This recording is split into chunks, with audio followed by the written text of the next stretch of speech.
Kun sagalee bilisummaa Oromooti.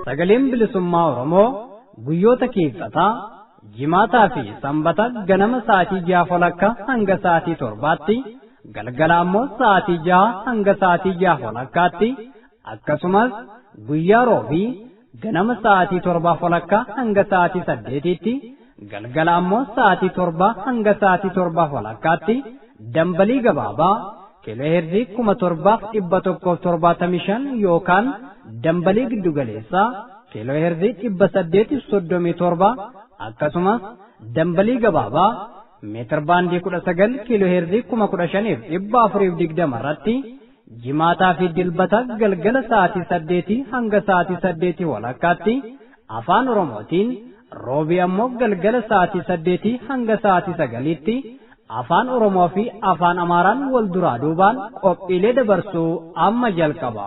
Kun sagalee bilisummaa Oromooti.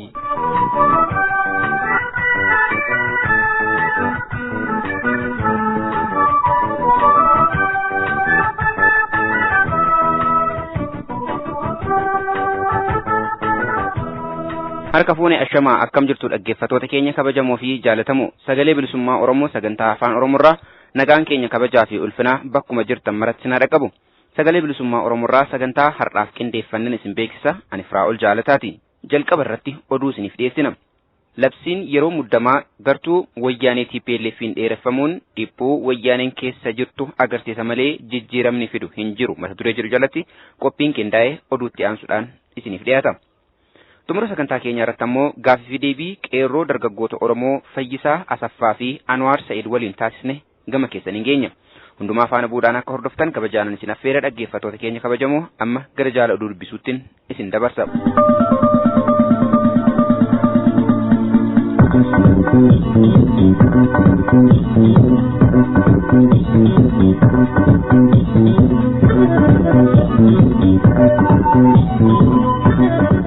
Irra deebuudhaan ashamaa akkam jirtu dhaggeeffattoota keenya kabajamoo fi jaalatamoo sagalee bilisummaa Oromoo sagantaa afaan Oromoorraa oduu qabannee dhiyaanneerraa oduu har'aa waliin an waaqoon oleeti.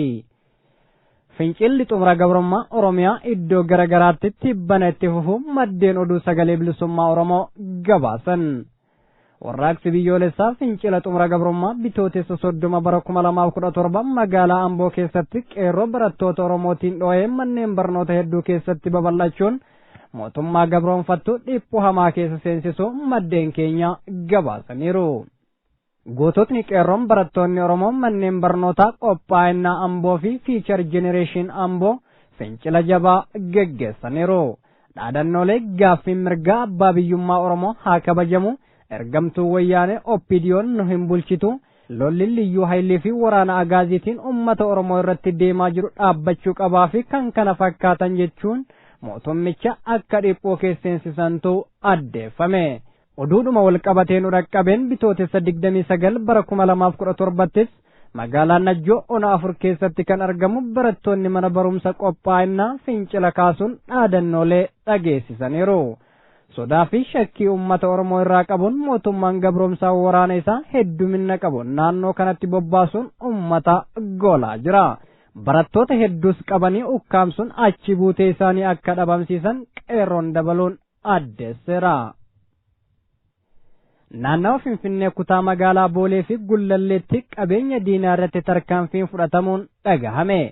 Kutaa magaalaa Boolee ona tokko naannoo Ruwaandaa jedhamee beekamutti kan argaman manneen barnootaa dhuunfaa Ayar Ambaa sadarkaa 1ffaa fi 2ffaa kan abbummaan isaa Tigree ta'e boombiin irratti darbatame gartokkeen isaanii miidhamuun ibsameera. Haaluma wal fakkaatuun kutaa magaalaa Gullallee ona 6 naannoo Shiroo Meedaa jedhamee waamamutti kan argamu bakki nyaata horii fi galma loonii qarshii 100,000 olitti herregamu mancaafamuun ibsamee jira. Kibba Oromiyaan godina Booranaa ona Mooyyaleetti uummanni konkolaataa wayyaanee caccabse. haaluma kanaan godina Booranaa ona Moyyolee bakka addaa Wuhaallimaat jedhamee yaamamutti konkolaataa paatroolii waraana feetee deemtu tokko irratti ummanni gamtaadhaan bahee tarkaanfii irratti fudhateen dhagaadhaan akka caccabsantu barame. Ummata irratti dhukaasni akka banamaa jirus maddeen keenya dabaluun addeessaniiru.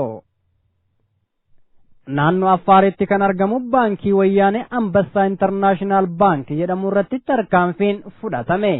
Akka odeessi naannoo sanaan dhaqqabe fagodhutti baankiin wayyaanee Ambassaa Intarnaashinaal Baank jedhamu kan ona Ofdeeraa magaalaa Ofdeeraa keessatti argamu tarkaanfii irratti fudhatameen qarshii miliyoona 2,530 kompiitara 5 kompiitara harkaa 6 kiiboordii 7 teessuma 10 fi mi'oota garaagaraa baankicha keessatti argamu waliin guutummatti barbadaa'ee jira. Godina Guraagee ona Abaashgee jedhamu keessatti konkolaataa wayyaanee tokko irratti tarkaanfii fudhatameen daareffame. Tibbuma kana keessa konkolaataa fe'umsaa Jimmarraa gara Finfinnee deemaa ture irratti tarkaanfii fudhatameen konkolaatichi hojiin ala ta'uun namoonni lammii Chaayinaa ta'an konkolaataa kana irra kan turan 2 qaamaa hir'uu akka ta'an maddeen naannoo sanaa ifa godhaniiru. Kanumaan wal qabatee mootummaan wayyaanee sodaa fi shakkii uummata naannichaa irraa qabuun waraana agaazii heddumina qabu akka naannoo sanatti bobbaasee maddeen dabaluun addeessaniiru. Konkolaachisaan tokko naannoo kibbaa godina Kambaataa fi Xambaarroo magaalaa Duraameetti ijoollee 2 rukutuu wal qabatee mormiin jabaan uummataan taasifamutu addeeffame. Konkolaataan ijoollee kanneen rukute Sinootraakii hoggaa ta'u uummanni magaalaa Duraamee aariidhaan ba'uun konkolaataa kana ibiddaan daaressaniiru. Poolisoonni wayyaanee gidduu seenuun haalicha qabbaneessuuf yaalanis akka ittiin milkaa'intu ibsame. Oduu xumuraatiin naannoo Amaaraa fi Tigraayitti tarkaanfiin jajjabaan wayyaanee fi qabeenya lukkeelee ishee irratti fudhatamu jabaatee itti fufe. Godina Gojjam lixaa ona Meeccaa gandawwata Abbayaatti tarkaanfiin qabeenya fakkaattotaa fi deeggartoota wayyaanee irratti fudhatamu jabaatee itti fufuun suuqiiwwan 9 walitti aananii barbadaa'uu maddeen naannoo sanii addeessaniiru. Tarkaanfii walirraa hin cinne qabeenyaa fi mana dhuunfaa wayyaanee fi ergamtoota wayyaanee irratti halkanii guyyaa fudhatamaa jiruun sirnichi akka malee yaaddoo keessa galee jiraachuus maddeen kun addeessaniiru. Kun kanaan osoo jiruun naannoo Tigraay godina giddu galeessaa ona Taayitaay Maayicaaw ganda Cilaattiitti barsiistonni manneen barnoota sadarkaa 1ffaa hanga qophaa'innaatti barsiisanii fi hojjettoonni biroon daballii mindaa wal qabsiisanii hojii isaanii dhaabuun gabaafameera. Achuma Tigraay irraa odeessinu dhaqqabe kan biraan akka ifa godhutti Tigraay godina Maayikalaawii ona Naayideer Adeet ganda Adraahinoon jedhamutti milishoonni yeroo ammaa leenjii irra jiran walitti dhukaasuun namoota 6 walirraa ajjeessaniiru. Egaan dhaggeeffattoota keenya kabajamoo fi jaallatamoo sagalee bilisummaa Oromoo sagantaa afaan Oromoorraa oduu nadhaaf qabannee dhiyaanne kanumaan goolabamee jira. Qophiilee keenyaafan faana bu'a.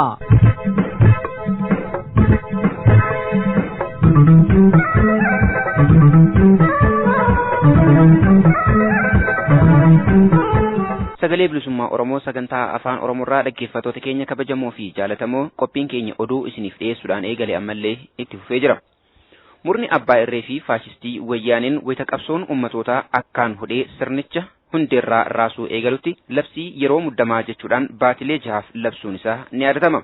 Haa ta'u malee ukkaamsaa fi hiraarri akkasumas yakkisuu kaneessaan maqaa labsii yeroo muddamaa kan ji'a 6 baanamuun raawwatamaa jiru kun falmaa ummatoonni mirga abbaa biyyummaa fi bilisummaa akkasumas haqaa fi dimookiraasii dhugoonfachuudhaaf taasisan ukkaamsuu dhabuurraa ammallee labsii yeroo muddamaa kana baatilee 4 itti aananiif akka dheeressu beeksisee jira.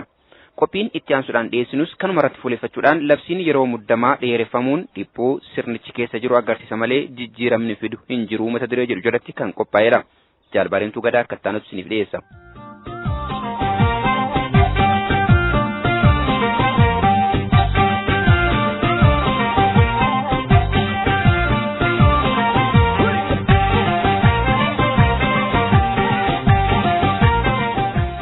Labsiin yeroo muddamaa dheerachuun dhibbuu wayyaaneen irra jirtu argisiisuu malee jijjiirama biraa hin fidu. Wayyaaneen qabsoo Oromootiin dhibbuu hamaa keessa jiraachuun eenyufuu ifaadha. Keessumaa fincilluumman Oromoo waggoota 2 darbaniif bineensaa tureefii jiru sirnichatti guyyaa dukkaneessee jira. Dhiibees qarqara boolloorraan gahee jira. Fincila xumura gabrummaa asii fi achitti guyyuu dhoo'u kanaanis wayyaaniin waan qabattee gadi dhiistu wallaaltee tarkaanfilee ijibbaata asii fi achitti fudhachaa jirti. Hidhaan dararaa fi ajjeechaan waggoota lamaan darbanii adda jechuutu danda'ama. Keessumaa qareeyyii sabboontota qeerroo ilmaan Oromoo irratti xiyyeeffachuun yakkoota danuu raawwataa jirti. Sochiin wayyaanee martuu kan argisiisu jabina ishee osoo hin ta'in haalli qabsoo Oromoo dhiphuu hamaa keessa ishii seensisuudha. Labsiin yeroo muddamaa baatii ja'an dura ba'e maddisaa dhiphuu fi kufaatii irraa of hambisuudha. Qabsoo Oromootiin abdii kutachuu wayyaanotaatirraayi. Haleellaa gooticha oboo fi fincila xumura gabrummaa qeerroo Oromootu akka dhiphatte shororkooftee labsii yeroo muddamaa baaftu taasise. Kun ummata Oromoof injifannoo isa guddaadha. Wayyaaniin tarii yoon oolee bule jettee baatilee ja'an darbaniif labsii yeroo muddamaa labsite waraana amma funyaanitti hidhateen biyya guutuu addatti immoo ummata Oromoo ajjeessus hiitee darartus fincilli xumura gabrummaa goonguma akka ishii yaadde dhaabbachuu hin dandeenye. Inumaa'uu tooftaa isaa jijjiirrachuun caalee itti fufe. Sirni tokko gaafii uummatarraa dhiyaateef deebii dhabee sadarkaa humnaan gaafii uummataa ukkaansutti ceenan dubbiin dhumatee jira. Sirnichi karaa kamiinuu uummata san waliin hin araaramuus hin danda'u. Keessumaa murni akka wayyaanee mootummaa ofiin jecha gocha faashistummaa uummata irratti gaggeesse labsii yeroo muddamaatinis haa ta'u holola kamiinuu sirna isaa suphuu hin danda'u. Bulchiinsi wayyaanes dhodhodho'ee bakkitti qabanii fi suphan hin jiru. Wayyaaneen baatilee ja'an darbaniif labsii yeroo muddamaatiin waraana bobbaaftee sirna ishii bakka duraatti deebisuuf hayaaltu malee itti hin milkoofne. Keessi ishii waan oneef fincila xumura gabrummaa Oromoo dhaabuu hin dandeenye. Dhiphuu keessa jirtu jalaa obbaasuufis hawwixxinfattu malee akka yaadde hin taanefi. Qabsoon roga hundaa jabaatee itti fufee jira. Qabsoon Oromoon mirga abbaa biyyummaaf waggoota 25 darbaniif keessumaa'uu fincilli xumura gabrummaa waggoota 2 darbaniif taasisaa ture qawween hin dhaabbanne fuulduraafis hin dhaabbatu. Labsiin yeroo muddamaa irra deddeebiin bahus furmaata hin fidu. Akkuma hunduu quba qabu wayyaaneen labsii yeroo muddamaa kanaan dura labsitee ittiin dararaa raawwachaa turteen milkaa'uu dadhabnaan bitootessa 30 bara 2017 ammoo paarlaamaa fakkeessii ishii walitti qabuun labsii biraa kan baatii 4 hojiirra oolu ummata Oromoo irratti labsitee jirti. Ergamtoonni sirnichaa maqaaf miseensota paarlaamaa bakka bu'oota uummataa ofiin jedhan warri garaaf bultoonni fi ergamtoota wayyaanee ta'an yoo labsii kana harka rukutanii raggaasisan argine dhageenyee jirra. Jarreen miseensa paarlaamaa ofiin jedhan kun osoo sammuu qabaatanii wayyaanee dura dhaabbatanii uummata bakka buune jedhan sanaaf hojjetu ture. Antummaa isaanii argisiisu turan. Haa ta'uutii uumamni jarreen kanatti garaa malee sammuu waan ittiin uuminiif walgayii bitootessa 30 bara 2017 ta'aniin uummanni bakka nu buufate labsii yeroo muddamaa kun akka nuuf dheeratu nu gaafate jechuun kijiba hin fakkaanne kijibanii jiru. Wayyaaneefis karaa ergamummaa isaanii argisiisuu fi dhugoomsuun daboo bahanii jiru. Ajjeecha fi saamichi waraanni wayyaanee uummata Oromoo irratti raawwachaa jiru akka caalatti itti fufu raggaasisanii jiru. Yakkamtoonni miseensonni paarlaamaa fakkeessii kun yakka uummata Oromoos ta'ee saboota cunqurfamoo biyyattii irratti hojjetaniif seenanis guyyaan itti gaafataman fagoo ta'uu baatus yeroof akka wayyaaniin ajjeecha fi saamicha mi'eeffattee uummattoota irratti jabeessitee itti fuftu hebba abaaramaa kennuu isaanii arginee jirra.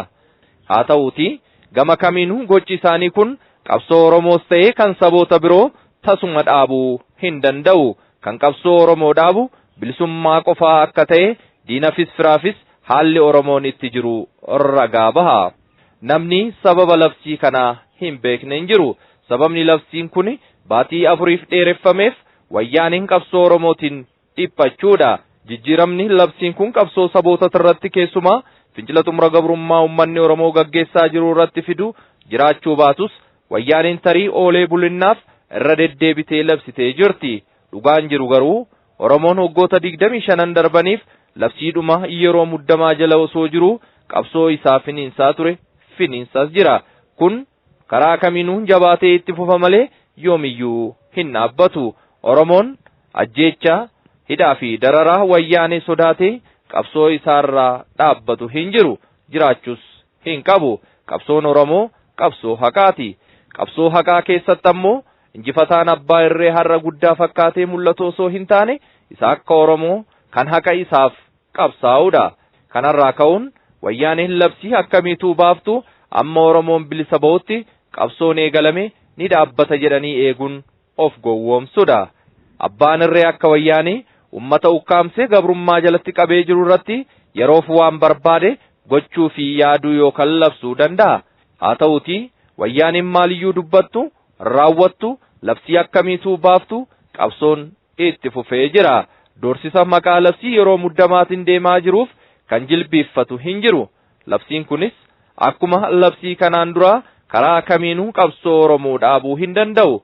Kanuma hubachuun osoo holola fakkeessii diinatiif gurra hin kennin bakka jirrutti qabsoo keenya fincila xumura gabrummaa jabeessinee itti fufnu. Diina guyyaa guyyaan labsii yeroo muddamaa nurratti labsee waraana nurratti bobbaasee nu fixaa fi nu saamaa jiru wayyaanee ofirraa haa lollu. Bilisa ba'uuf falli qabsoo qofaa waan ta'eefi.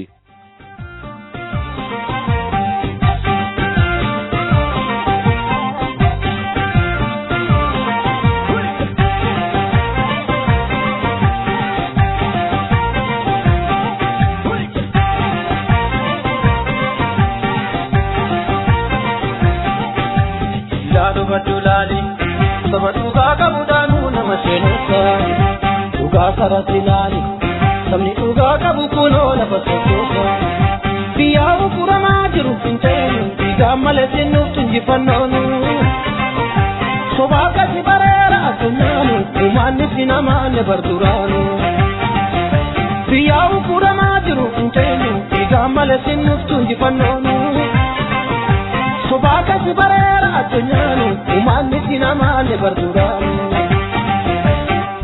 Babelan ready beda jetan soba soba ama mirga pal musandina jetan soba soba aratugan kamema pasitan soba soba isini mirga bar ajecha fidan soba soba Oromon farma da tantan gadi bay urke sajada kaweda nu dai uti jara gargar tare mokiratin jetan sangai Oromon farma da tantan gadi bay urke sajada kaweda nu dai Jara gargar tare mokiratin jetan sangai Imbenu kidiba ratarati nararinu diba Kawenu adaba nuti dule duga dumakaba Ingenu wajili jara parati ingenu gonguma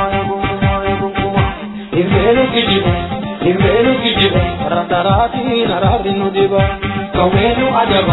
Kawenu adaba nuti dule duga dumakaba Ingenu wajili jara parati ingenu gonguma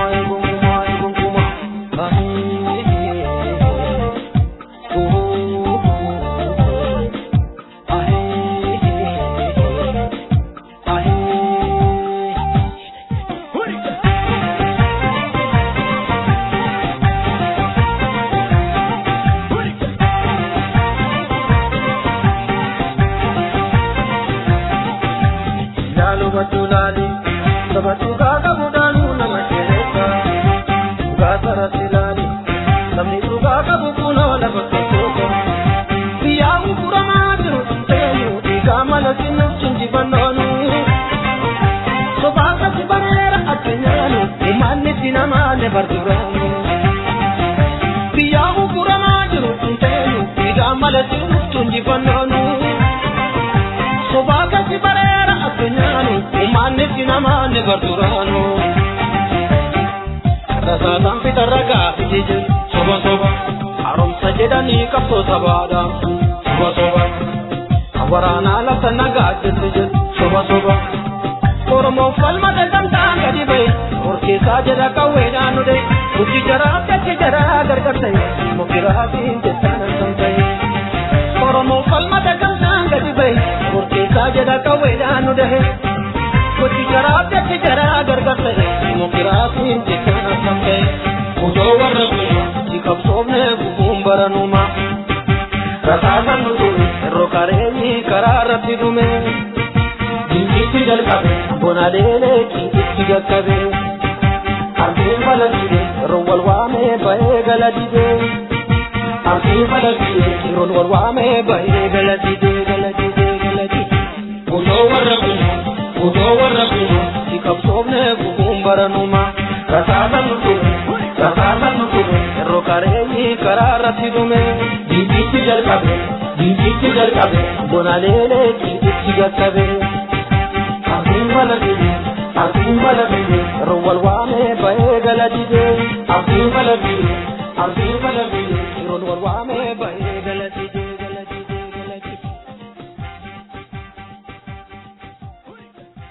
Sagalee bilisummaa Oromoo sagantaa afaan Oromoorraa dhaggeeffattoota keenya qophiin keenya ammallee itti fufee jira. Gara qophii itti aanutti dabarra innis gaaffii deebiidha. Gaaffii deebii qeerroo dargaggoota Oromoo Fayyisaa Asaffaa fi Anwaar Sa'id waliin taasifne. Faana bu'aa.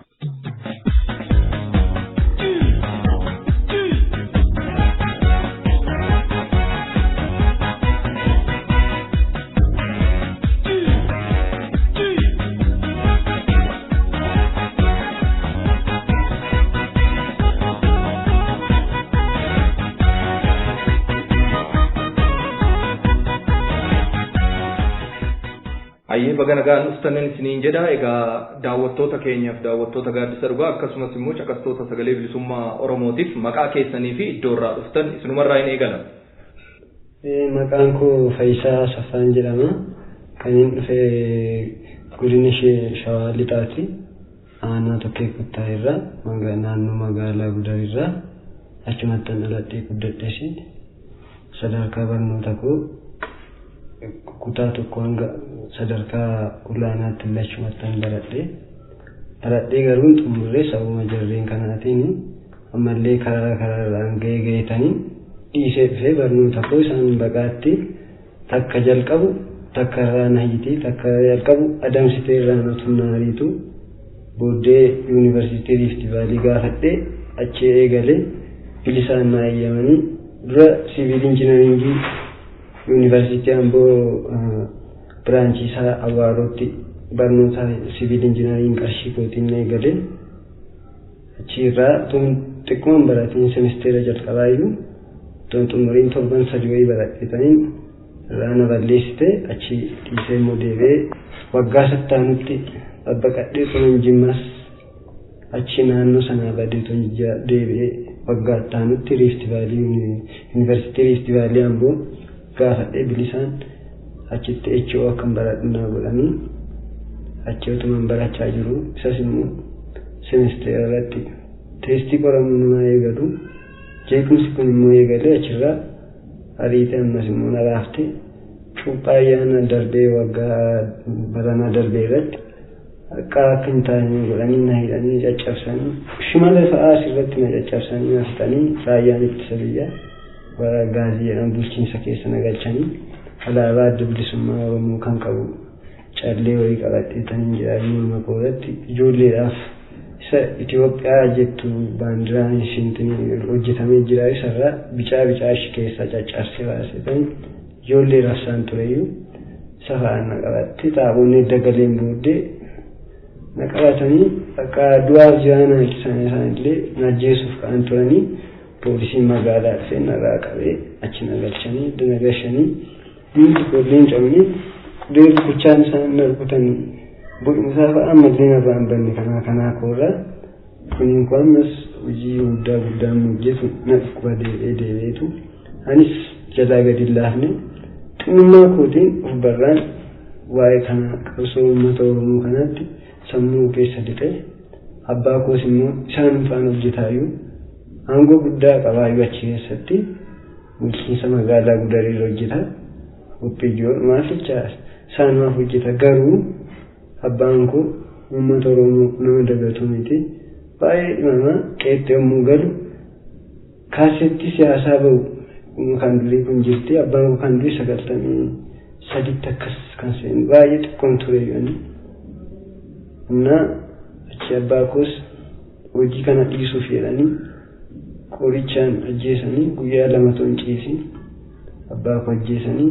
haadhoon kunis keessa koo keessa jirti kanuma qabadheenis dhiisne ittuma fufee barnoota koorraas kanarraan nagaanii sochii maaster pilaanii sana dhaabsuurraa deemsamuu irratti horii garaa biitee jirtiin yeroo sanas caccabsite ijoollee suurri isaanii illee mallee sirboota adda addaa irratti diixanii jiru abdii kamaafaa ijoollee baay'ee maqaa isaanii jedhanii babbaanii ijoolleen sun ijoollitti ana biratti ana bukkeedha dhaanii kuffisan guddaa baay'ee taasifamee ture isaan keessaa illee namni jaarree ture yookaan fuulduratti chaala mucaa waddeessaa buumriidhaan itti darbatee isaan fitee sanirraan kan ka'e nuufis nuun gadinuu jechuu jedhanii mucaan abdiisiin jedhuuf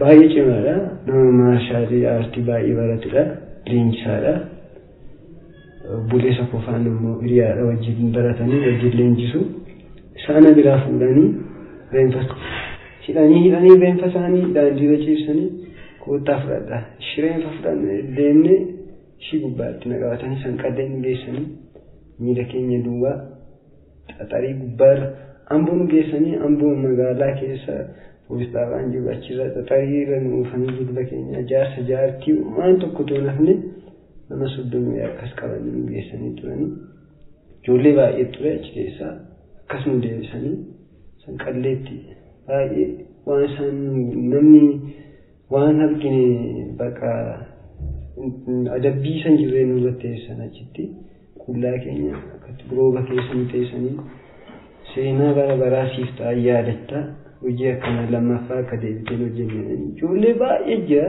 gara 800 wayii taana naannoo walitti ta'anii achi keessatti nutti taphachaa ba'anii amma torban tokko wayiillee midhaan qeewarra kun nyaadhee anyaanni deebi'e nyaadhanas keessa daaraadha daaraasa keessatti leenjitu akkaan daraashaati achi keessa naqxee yaan akkanumatti rafnaa sanirraan kan ka'e ani maasintiniin jenne beelofnes rabbi galanni isaan badeenii yoo illikee nama keessa seentu xiiqiin nama gadhiistu natti fakkaata xiiqiif malee too akka guyyaa biraatiin nyaata malee namni hin jiraatu innaa isaan fidan nyaadhu maaliif barbaanne gaaraan qaba nyaas keessatti duutee wanti nu jechuuf achi too akkana jedhanii bara sana kutaa 12 baradhaayyuu diraansii kutaa 12 furaaf qopheerra too jiru achi na baaftanii achi na gadhiisanii qormaatatti hin galee wanta illee hin beekan qormaanni suni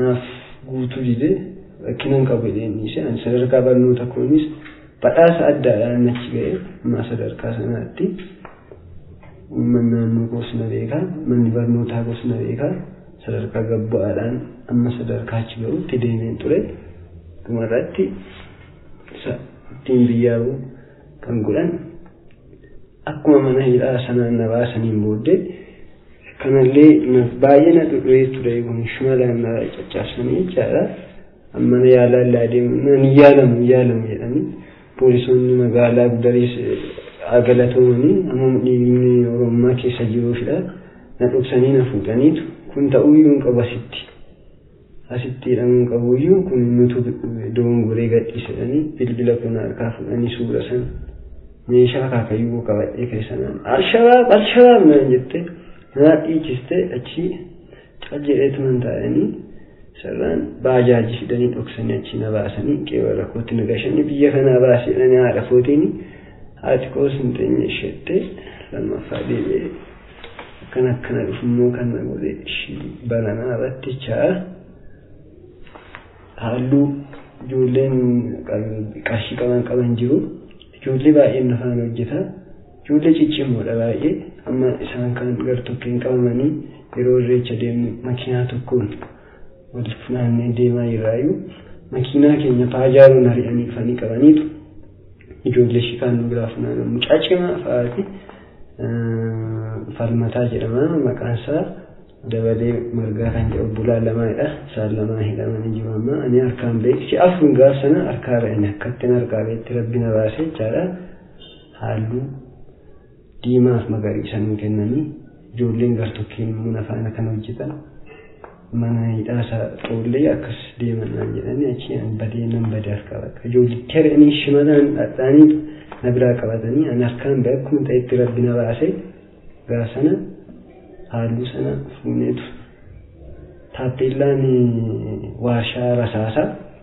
naannoo keenya jira beektanii warshaan rasaasaa taappeellicha guruu magaalaan guutuutti okiidiyoon cimaan tokkummaa achi jira kan maqaa magaalitti qabee jiru mana isaa irratti geessinedha inni mana isaa dibnu malee nu ganaa fuula kee dibnee alaabaa sana halluu sana nama sadi ta'aneetu ijoollee sanallee maqaa isaa hin dhabu majaa biyya keessa jiraniif rakkinni irra gahuu danda'a yaateef jechaadha halluu sana fuuneetu dibnee amma isaan galanii ganamannaa dhufan sa'aatii 8 akkas amma sa'aatii 8 dibne sa'aatii 6 kaasne jechaadha ijoolleen didde bakka deebitee babbanne nuti hojii keenya beekna baay'ee keessa baane guyyaa 3 wayii goodaa boqqolloo namaa keessa akkas bubbullu takka turre bakka gad deebine shikaan qabatanii jabeeftee maraattee gaastii rasaasaa darbitee gaastii nuti argaa banne eenyumaayyuu hin beekne isaan humna cimaa jedhanii yaadan garuu innaa sanatti humni cimaan oonee galeera jedhanii warreen kaan immoo dhaabbatanii bakka ilaalanii ammallee halluun sun waan irraa badee natti fakkaatu irraa baduuf dee'anii irraan balleessinee ooboo jennee irrattis guddifnee barreessinee taappeellichi baay'ee guddaadha halluu isaa immoo guutuutti dibne. Haalli naannoo keessan ture haala kanaan cimaa ture jechuudha. Haalli naannoo keessan ture yookaan immoo qeerroon dargaggeessi naannoo keessanii barataan barsiisaan jiraataan naannoodha. Egaa guutummaa Oromiyaa keessatti kan fincilli kun akkuma beektu finiinaa turee fi finiinaa jiru. Egaa haala naannoo sana ture naa ibsitee hirmaannaa keetis waan dinnis naannoo sanatti godhaa ture itti deebina.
Dhaggeeffattoota keenya kabajamoo fi jaalatamoo gaaffii deebiin qeerroo dargaggoota Oromoo Fayyisaa Asaffaa fi Anwaar Sa'id waliin taasisne kanaan hin xumuramne itti fufasaa sagantaa keenya itti aanu keessatti qabannee kan dhiyaannu ta'uu gamanumaan isin beeksifna. Egaa dhaggeeffattoota keenya sagalee bilisummaa Oromoo sagantaa afaan Oromoorraa qophiin sa'aatii kanaaf qindeeffanne kanumaan raawwatee jira. Nu faana bu'uudhaan qophiilee keenya hordofuu keessaniif hedduu isin galateeffanna. Sagantaa biraatiin hamma walitti deebinutti nagayaatti injifannoon uummata Oromoof.